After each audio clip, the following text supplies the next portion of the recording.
Got this really exciting package that just arrived yesterday. And it's from a company called the Lagered Ale Brewing Company. Have you ever heard of that company? Well, I have. And it is one of my favorite, probably the favorite, non-alcohol beer company that I've ever tried. They obviously do both non-alcoholic and alcoholic beer. So if it's a hot summer day, winter day, you know what, either way, Lagered Ale Brewing Company. Ooh, baby.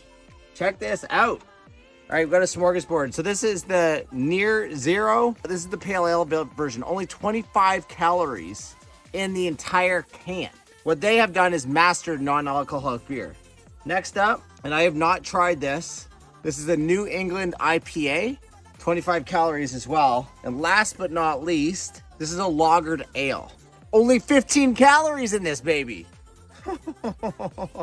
Check them out, Lagered Ale Brewing Company. I'm going to highly recommend you go switch to this because I can guarantee you guys, if you put a cooler full of beers, both non-alcoholic and alcoholic, and somebody that wants an alcoholic beer grabs a non-alcoholic, they will not even notice that they're drinking an NA beer. That's how such a great job that these guys have done. Thanks a lot for the package, Lagered Ale. Appreciate you. Looking forward to enjoying this in about 5 minutes.